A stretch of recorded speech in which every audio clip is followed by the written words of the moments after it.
Alright, we're going to tie an ARF Midge Pupa. I started with a 2488 hook, Tiemco 2488 hook that's in the vise, and a Killer Caddis bead, color gunmetal and size small. The first thing I'm going to do is slide that bead back out of the way and put down a thread base right at the back of the hook eye. When you're putting the thread on this and when we tie these materials in, it's going to be very important, and you'll see in a second why, that we keep our thread base very small here. We don't want to build up any bulk on the fly right there. The first material I'm going to tie in is this fluorofiber, or you could use organza. The fluorofiber comes in a hank, so it's a little bit easier to cut off and use. The organza comes in a woven pattern, and you have to separate the fibers out of the weave. So I'm just going to take a very small section of that fluorofiber, put it on right at the front of the hook behind the eye, with just maybe a 1/16 of an inch or so sticking out the front. Then I rotate it to the top of the hook if it wasn't already there.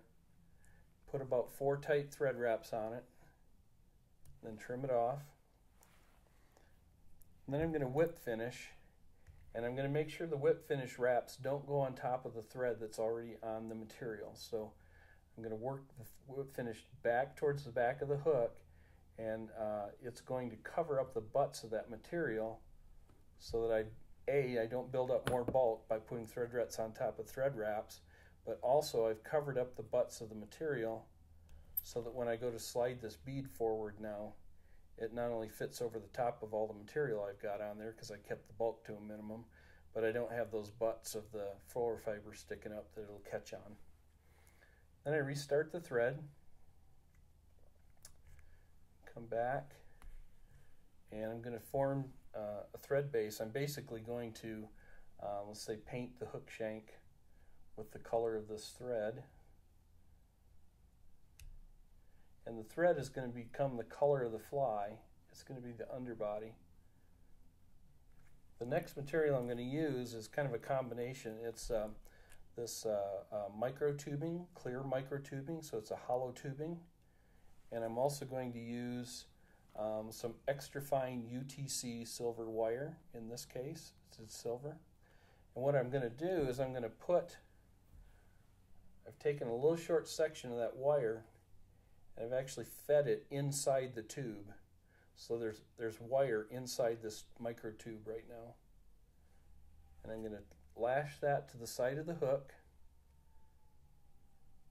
bring it all the way back to the end of my thread underbody, and keep the thread underbody very smooth, bring the thread back to the front of the fly. Then as I wrap this material forward, what you'll see is I'll get a silver rib on this fly with the red showing through, and the micro tubing does 2 things. It gives a translucent layer coating to the fly, and it also protects both the wire and the thread from fish teeth. It makes the fly more durable. So I get that up to the front, so I've wrapped that, so there's those obvious gaps in there. And we can trim that off. I'll take my fluorofiber material again. I'm going to tie it in the back of the bead and make just a little emerging wing bud right there. And this is Hairy Ice dubbing. The color on this is Hardy's Bloody Black is the color I use for this red midge. Take just a little bit of it, and because midges don't actually have a thorax, but this is going to mimic that area up at the front where the legs and the wing pad and all that stuff are, and cover up just the tie down area there, and then put a whip finish on the back of the bead. And like to double whip finish.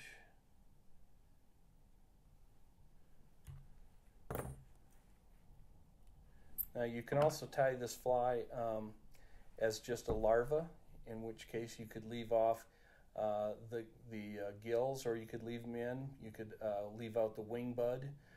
Occasionally I'll also put a soft tackle in here in between the dubbing and the bead as well, if you want to add another feature to add a little bit more movement to the bug.